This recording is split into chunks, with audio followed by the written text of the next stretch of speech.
ये कहानी किसी कमजोर दिल वाले के लिए नहीं है। ये कहानी दिल्ली की उन गलियों का वो काला सच है जिसे याद करके आज भी चश्मदीदों की रूह कांप उठती है। ये कहानी है उस तंदूर कांड की जिसने यह साबित कर दिया कि जब इंसान के रसूख और उसके अंदर के शैतान का मिलन होता है तो वो कितना डरावना रूप ले लेता है। तारीख 2 जुलाई साल 1995। रात के करीब 11 बज रहे थे। दिल्ली का कैनॉट प्लेस जो दिन में लोगों की चहल पहल से गुलजार रहता है, उस रात एक सन्नाटे में डूबा हुआ था। ऐसा सन्नाटा जो किसी अनहोनी का संकेत दे रहा था। इस सन्नाटे के बीच दिल्ली पुलिस का एक जाबाज सिपाही जिसका नाम अब्दुल नजीर कुंजू था, वो अपनी बीट पर गश्त पर निकला था। अचानक उसकी नजर अशोक यात्री निवास होटल की छत पर बनी बगिया रेस्टोरेंट की ओर गई। उस दिन वहां से आग की ऐसी लपटें उठ रही थी मानो आसमान में कोई खून का रंग भर रहा। ऊंची ऊंची लपटें, डरावनी लपटें। पहली नजर में नजीर को लगा कि शायद रसोई में आग लग गई है। वो मदद के लिए ऊपर भागा, लेकिन जैसे जैसे वो छत के करीब जा रहा था, हवा में एक ऐसी बदबू फैल रही थी जो किसी इंसान के कलेजे को बाहर निकाल दे। वो गंध लकड़ी या कोयले के जलने की नहीं, वो गंध तीखी, भारी और सीधे दिमाग की नसों पर वार करने वाली। वो गंध जलते हुए इंसानी मांस की गंध थी। छत पर पहुंचने के बाद उसने देखा कि रेस्टोरेंट का मैनेजर केशव एक विशाल तंदूर के पास खड़ा होकर आग को और तेज किया जा रहा है। नजीर ने उससे कड़क कर पूछा, ये क्या जला रहे हो तुम? केशव बुरी तरह हकलाने लगा, साहब कुछ नहीं, पुराने चुनाव के पोस्टर बैनर हैं। नजीर को यहां शक हो गया। उसने धक्का देकर केशव को किनारे किया, तंदूर के मुहाने पर झांकने लगा। और जब उसने झांका तो नजारा देखकर नजीर की चीखें निकल पड़ी।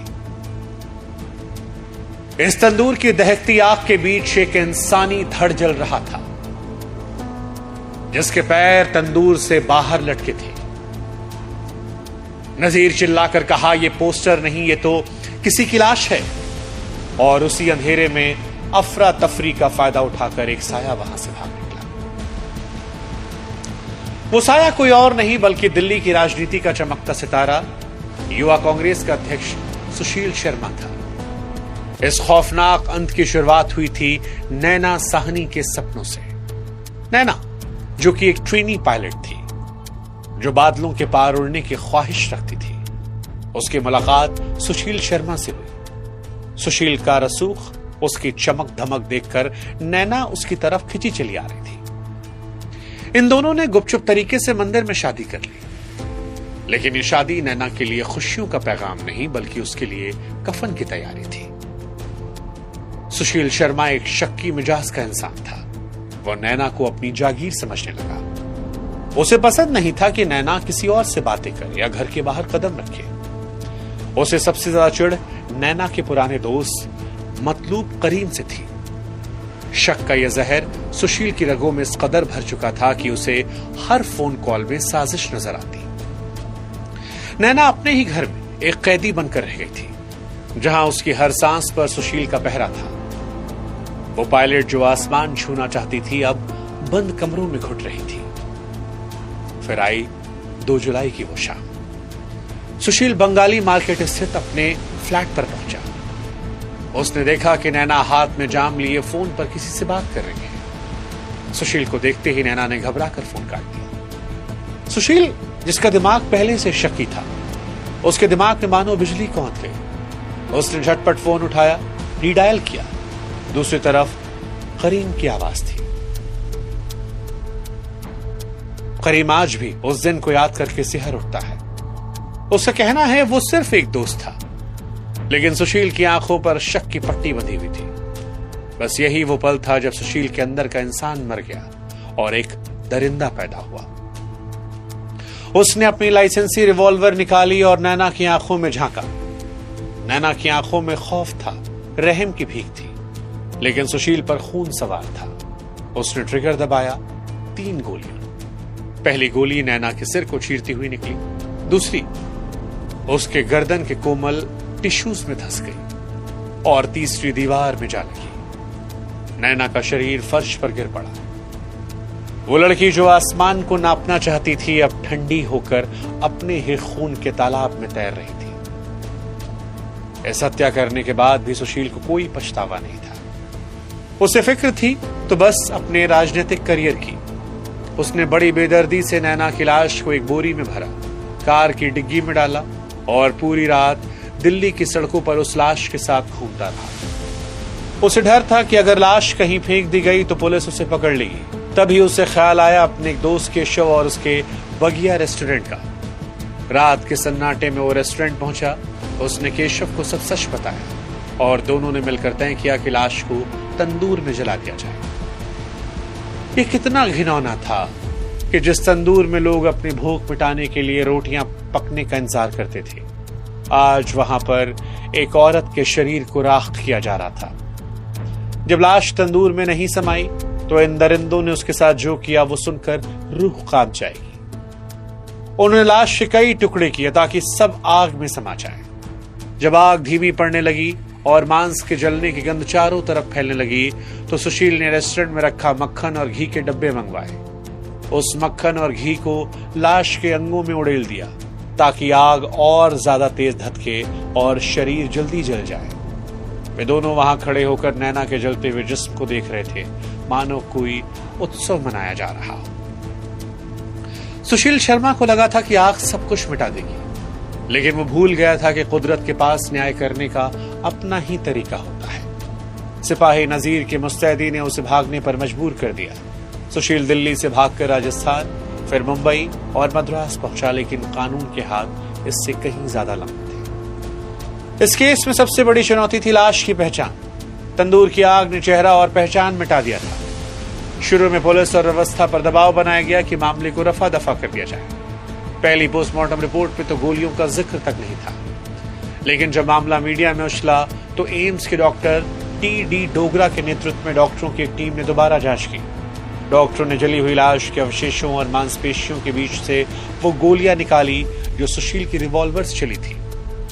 इसके बाद भारत के इतिहास में पहली बार डीएनए टेस्ट का इतना बड़ा इस्तेमाल किया गया। नैना के माता पिता के खून का मिलान उन जली हुई हड्डियों और अवशेषों से किया गया। विज्ञान ने यह साबित किया कि वो लाश नैना साहनी की ही थी। सुशील के झूठ का किला ढह गया। सुशील शर्मा ने इसके बाद चेन्नई में सरेंडर किया। कोर्ट में यह मामला सालों तक चला।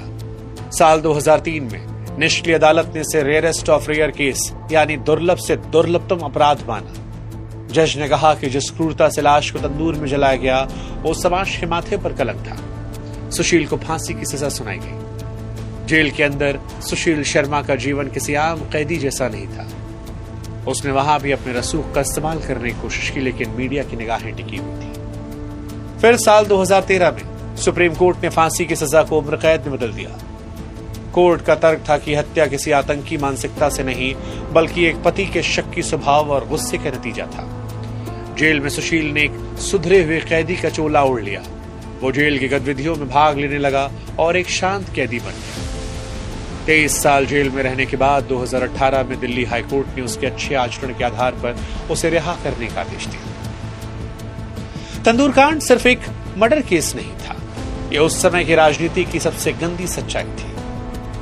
सुशील शर्मा कोई छोटा मोटा अपराधी नहीं, वो दिल्ली की सत्ता का हिस्सा था। कहा जाता है कि उस रात कई बड़े नेताओं के फोन पुलिस थाने में घनघनाने लगे थे ताकि सुशील को बचाया जा सके। पुलिस पर दबाव था कि मामले को रफा दफा कर दिया जाए, लेकिन सिपाही की मुस्तैदी और मीडिया के दबाव ने बड़े बड़े सूरमाओं के पैर पीछे खींचने पर मजबूर कर दिया। इस केस ने भारतीय राजनीति में अपराधीकरण की बहस को छेड़ दिया। लोगों ने सवाल उठाए कि ऐसे एक लाइसेंसी रिवॉल्वर रखने वाला नेता इतना बेखौफ हो गया कि उसने दिल्ली के बीचों बीच लाश को तंदूर में भुनने की हिम्मत कर ली। सुशील का अहंकार इतना बड़ा था कि उसे लगा वो आग के जरिए हकीकत को राख कर देगा, लेकिन कानून की जंजीरें आखिर उसके गले तक पहुंच गई। जेल के अंदर सुशील शर्मा ने एक लंबा वक्त गुजारा। तिहाड़ जेल के रिकॉर्ड कहते हैं कि वहां सुधरने की कोशिश की, उसने जेल की लाइब्रेरी में वक्त बिताया, कैदियों के अधिकारों की बात की, जेल प्रशासन का चहेता बना। लेकिन क्या 23 साल का वो जेल का वक्त उस खौफनाक रात की भरपाई कर सकता है? नैना साहनी के माता पिता ने जब अपनी बेटी की जली लाश को देखा तो उनके लिए दुनिया खत्म हो गई थी। तिहाड़ में सुशील शर्मा ने अपनी रिहाई के लिए कई बार याचिकाएं डाली। उसका तर्क था कि उसने अपनी जवानी जेल की कालकोठरी में काट दी है। अब वो एक बदला इंसान है। कानून ने भी उसके अच्छे आचरण को मान लिया, लेकिन जनता के मन में सवाल आज भी यही है कि क्या ऐसे जघन्य अपराध के लिए रिहाई जायज है? तंदूर कांड आज भी हमें समाज की गहरी बुराइयों की याद दिलाता है। ये कहानी उस सोच की है जहां एक पुरुष अपनी पत्नी को अपनी संपत्ति समझता है। ये कहानी उस राजनीतिक अहंकार की जिसे लगता है कि वो कानून को खरीद सकता है। आज सुशील शर्मा बाहर है, लेकिन दिल्ली की उस होटल की छत पर आज भी वो गंध महसूस की जा सकती है। सिपाही की मुस्तैदी को याद किया जा सकता है, वरना शायद नैना साहनी का सच उस रात तंदूर की राख के साथ हमेशा के लिए हवा में खो जाता। लेकिन एक सवाल जो जहन में रह जाएगा, क्या न्याय वास्तव में हुआ? सत्ता और असूख की आड़ में क्या एक अपराधी को कभी पूरी सजा मिल पाती है?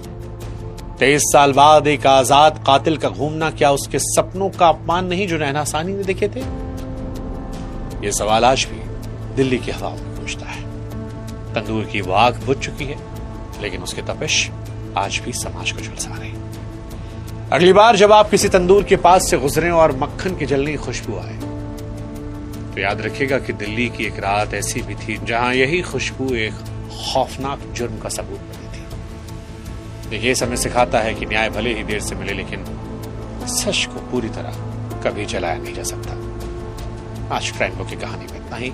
अगर आप ऐसी कहानियां और सुनना चाहते हैं तो आप हमें सब्सक्राइब जरूर कीजिएगा। कोई खास किस्सा असल जिंदगी का जो आप चाहते हैं कि हम सुनाएं, उसका जिक्र कमेंट सेक्शन में कीजिएगा। और जाने से पहले हमें सब्सक्राइब कर दीजिएगा ताकि ये सिलसिला यही न थमे।